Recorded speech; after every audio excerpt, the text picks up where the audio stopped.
Hello everybody, I hope all of you are keeping very good health and a happy mindset. Okay, so let us plunge into the video. Today we are going to see the video number 177, and as far as the book review is concerned, it is the 27th video.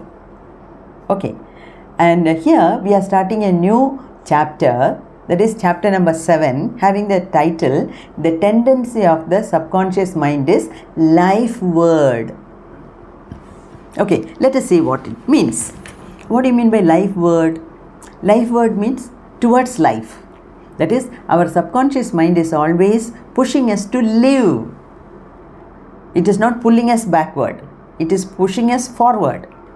The tendency of the subconscious mind is always LIFEWARD. It wants us to live. It wants us to lead a happy life. And it is doing everything to help us in moving forward, in marching forward. That is the meaning. Okay. See, we have already seen the qualities of the conscious mind and the subconscious mind. But still, the psychology is such that when we say something, all people do not receive it in the proper sense. So, though we have already seen, I think if I am right, in the second video itself we have seen the differences between conscious and the subconscious mind, but doesn't matter. Here also, in this chapter also, the author Dr. Joseph Murphy explains the nature of the subconscious mind once again, and so let me also repeat it, because some of you might have missed that video. Some of you might have listened but might not have understood it in its full capacity. So this is a sort of reinforcement. Okay, this is a sort of recapitulation. There is nothing wrong in doing it. Okay, the more we learn about the subconscious mind, the more we are feeding it into our own subconscious mind.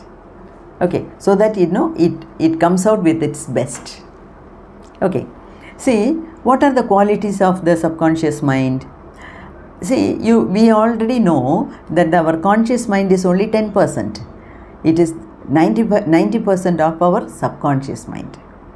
Okay, and the actions of the subconscious mind is always LIFEWARD, towards life, to live, to lead a happy life. It is pushing us to lead a happy life. It is pushing us to march forward, not backward. So, the actions of the subconscious mind is always LIFEWARD, constructive. It is the builder of our body and maintains all its vital functions. When does it build our body? When conception happens. See, a sperm from the father enters into the egg of the mother. Okay, and then a zygote is formed. And the zygote is getting 23 chromosomes from the father and 23 chromosomes from the mother. So, in this 46 chromosomes, all the qualities, all the characters of the parents, grandparents, great-grandparents, everything is written and stored in the form of genes. But it is the duty of the subconscious mind to bring out the qualities in the form of a proper shape. Isn't it? And when a shape of the fetus, right? As soon as the baby is born, what do we tend to see? The eyes are like his mother's. The jaw is like his father's. The skin color is like the grandfather. See, like that. So we tend to compare. We see. And all these things are possible because these characters are written large in the form of genes, which are very, very minute. So, it is the duty of the subconscious mind to bring out all the qualities in the form of a shape of the fetus. And when the fetus is born, within 10 months, all the organs are created, including the sex organs. So, when you look at the baby, you can say whether it's a male or a female. Internally also, the sex organs are represented. Only thing is they have not grown to the fullest size. For that matter, any organ is not grown to the fullest size, and as the baby starts feeding, the body grows, isn't it? That part So, who does this? The subconscious mind. That is the reason why we say that when the subconscious mind knows how to build our body, when something goes wrong in our body in the form of some disease or in the form of ailment or in the form of sickness, the very same subconscious mind also knows how to repair it.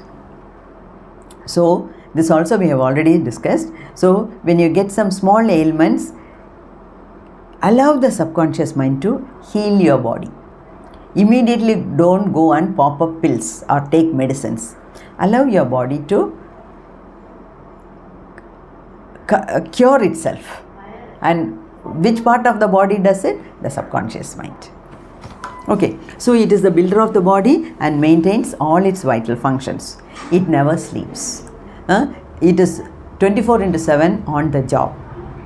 And it always tries to help you from harm, isn't it? It is say in the form of intuitions, in the form of inner voice. It is always telling us, it is always helping us to go away from harm.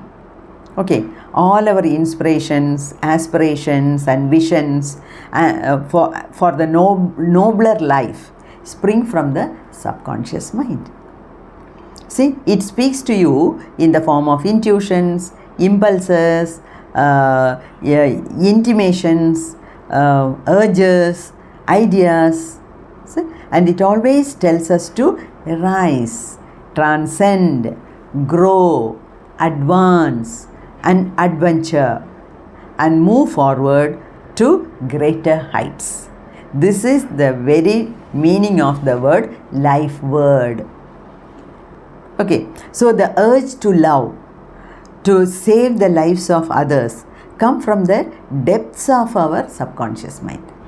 You know, we have seen so many great men. We have heard about so many great men. You know, they left a legacy behind them for the benefit of the humanity. And how could, see, so many people in so many areas, they could excel themselves. How? By tapping at the resources of the subconscious mind. So, generally people say that all the achievers knew the powers of the subconscious mind. Not only that, they knew how to tap at it. So, ordinary people who are leading an average lifestyle, they do not know the meaning of the subconscious mind. They do not know the depth of the subconscious mind. They do not know the power of the subconscious mind. So they are not tapping at it, and so they are leading a mediocre life. Okay, because the conscious mind is only 10%. It is the subconscious mind which is occupying 90% of our mind. So we should know about it more and more. Okay, and so great men tune in with their subconscious mind, so they get inspired and they do superhuman things. Okay, and here there is an example for that. See, in 1906, on April 18th, in San Francisco, there was an earthquake and a fire broke out, bringing calamities after calamities to the place. So many people died, so the livestock died, so many houses were damaged, a lot of things in the calamities occurred because of the earthquake and the fire.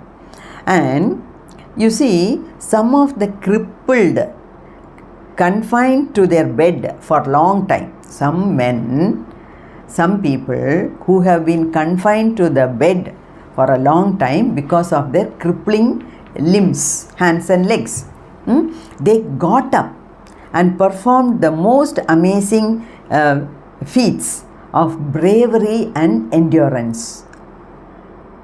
Their desire to help others welled up within them to save others at all cost, and their subconscious mind responded accordingly. That is, when they heard the news that their brothers and sisters are suffering, dying, because of the earthquake, because of the natural calamity, they had their urge, inner urge to help them. And that inner urge which sprang from the subconscious mind, it responded in a positive way, and so it made those crippled people get out of the bed. They got out of the bed and ran to help the humanity. Okay, so such noble feelings arise not from the conscious mind, from the subconscious mind. That's why the nature of the quality or nature or the quality of the subconscious mind is life word. It is pushing us forward. Go, do this, don't do this, do that, do this, that. Like, it is helping us to lead a better and better life. Only thing is, we should know how to tap at it.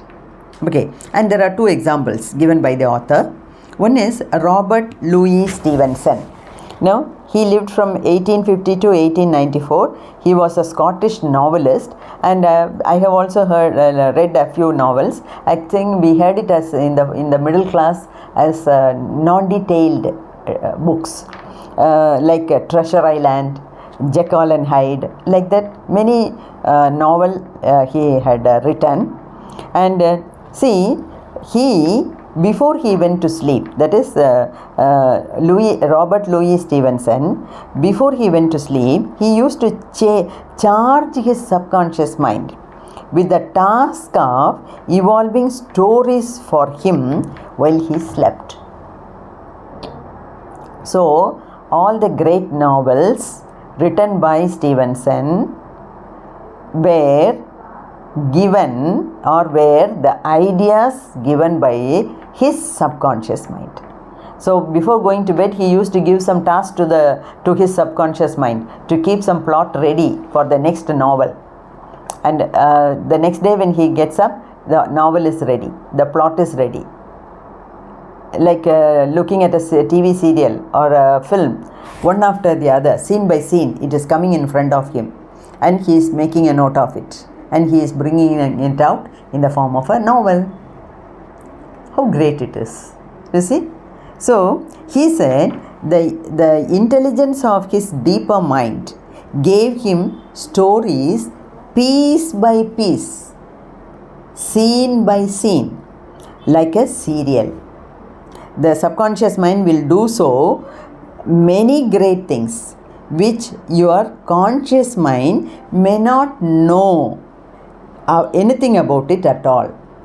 So the subconscious mind is more powerful. So we should know how to tap at it. So all great men, they understood the power of their subconscious mind and they utilized it, and so they became great. Okay, so we have to take a lesson from them. Okay, then one more example. Mark Twain, an American writer, humorist and journalist. He lived from November 30th, 1835 to April 21st, 1910. You see, those days. Now, Mark Twain, he wrote a lot of articles, very humorous articles, and it was welcomed by many people, the public. And Mark Twain confided to the world that he never worked in his life. He said, I never did any hard work. I never wrote all these things. Then who did it? All his humor and great writings were due to his tapping the inexhaustible reservoir of his subconscious mind. No wonder. So, see, Stevenson, he says, when I become broke, the day when I don't have any bank balance, before going to bed, I give some orders to my subconscious mind to come out with another plot. Then I used to note down, I make it into a novel, I sell it and make money. How nice it looks. Okay, so that is how great men had worked. Okay, because they knew the inexhaustible powers of the subconscious mind, of their subconscious mind, and they utilized it. Simply knowing is not enough. We should know how to utilize it. And one more thing, the next aspect is, see, just now we saw that the subconscious mind is the one which is giving shape to the body of the fetus. It is bringing out all the characters in the form of a fetus. So it is building the body. And when it can build the body, it can very well heal the body also when something goes wrong. Okay, and how the body portrays the working of the mind. See, the body is exhibiting the working of the mind. How? You know, here we have to take into account two aspects. One is the voluntary action and the other is the involuntary action. Now, what do you mean by voluntary action? See, there is some science involved in it. I am explaining the science behind it, and those who have learned science will be able to understand it perfectly well. I am also a science student, so I can perfectly understand this. So I will try to put it across in a very simple way. But those who have not learned science, kindly forget it. Okay, the science of it you need not know. You need to know only one thing, that your subconscious mind is having inexhaustible powers, and you should know the ways and means to tap at it, utilize it. Simple. Okay, you see, now coming to the voluntary system, see, there is a central nervous system which consists of the brain and the spinal cord, and 12 pairs of cranial nerves come out from the brain. Through the neck it is going and it is spread all over the body. Okay, and from the spinal cord also pairs of nerves come out and they spread all over the body. But these cranial nerves and the spinal nerves are called the voluntary nerves, in the sense voluntary system. Voluntary means what? Anything which involves the intervention of the brain is a voluntary action. Say, for example, there is a pen on my table. Okay, with our sense organs, see, the conscious mind is working with the help of the 5 sense organs. Okay, it is getting all the information from the outside world only based on the actions of the 5 sense organs. Okay, example, there is a pen here on my table. My eyes are looking at it, and then the information is going to the brain. Then the brain is giving orders to the muscles of my hand to pick it up. As per the order, my hand is picking it up. Now this is an example of a voluntary action. Like that. Now there is an autonomic. This is about the central nervous system. Now we are going to talk about the autonomic nervous system, which is having a set of sympathetic nerves and a set of parasympathetic nerves. Now this autonomic nervous system is bringing about all the involuntary actions, and these nerves are under the control of the subconscious mind. Okay, see, okay, then the frontal side of the brain is said to be the conscious mind or the voluntary mind, and the posterior side is said to be the subconscious mind or the seat of the subconscious mind or the involuntary brain. And the middle portion of the brain, it is working both as conscious mind as well as the subconscious mind. Okay, this is another information. Then why do we say that we should be very careful about the information which we take in to our conscious mind using the 5 sense organs? See, we are getting in touch with the external world only through the 5 sense organs, isn't it? Now, whatever information we feed to the conscious mind, it is percolated into the subconscious mind. Apart from that, so that is through the voluntary system. Now, apart from that, the parasympathetic nerves, that is the autonomic nervous system, is also informed about what the conscious mind is looking at it. So all the information received through the 5 sense organs are brought to, or given to the, or fed into the brain. That is the conscious mind. Then parallelly another information, another route is created by which the same information is sent to the subconscious mind also.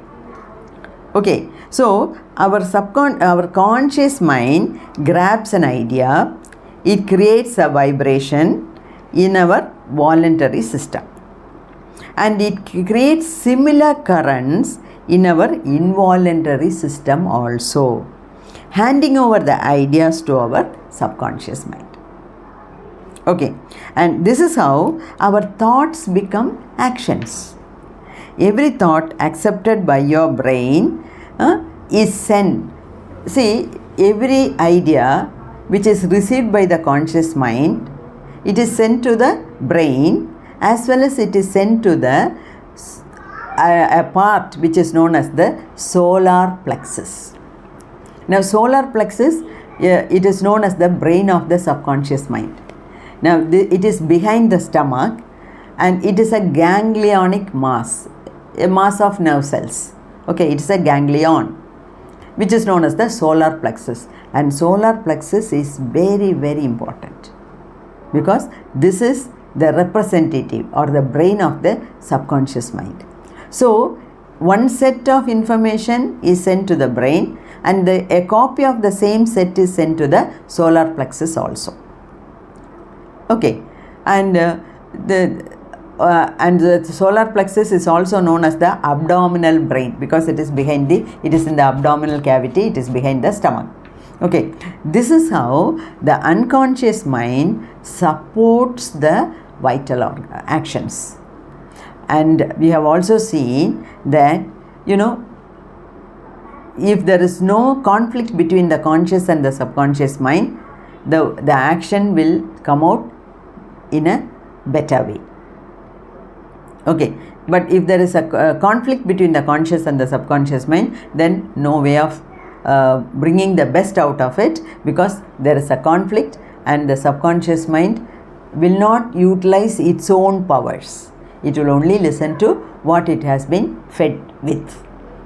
Okay, and our body is formed of millions and millions of cells, and every cell has got its own intelligence, and all the cells in the body, they work collectively together, they constitute a group intelligence. Okay, every cell is having an individual intelligence, and as a group, the whole body is having a group intelligence. So based on this only, the body is working. Okay, and so if you leave it alone, the intelligence will take care of the body. That is, the subconscious mind will take care of the body. But we should not allow the conscious mind to interfere with it. Okay, because the conscious mind is only having the information by the received by the sense organs. It only knows that much. Whereas the subconscious mind, it has immense potentialities. It has got inexhaustible reservoir of the powers which are not vested upon with the conscious mind. Okay, because it's only 10%. The subconscious mind is 90%. Okay, so that is why we say that what we have to be very careful when we feed something to the subconscious mind, because it has got immense potentialities, but based on what we feed, it acts. So we have to be extra careful.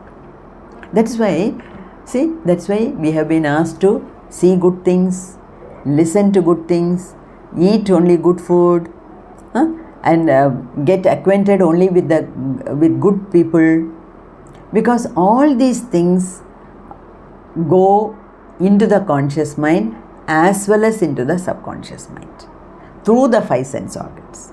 So we have to be very careful. See, for example, I'll just wind up with a small example. Suppose a patient is diagnosed with cancer. Immediately now the tendency is to go to Google and search for all the details. The Google says that cancer is incurable. Then what will happen? That idea is sent to through the conscious mind, it is sent to the subconscious mind also.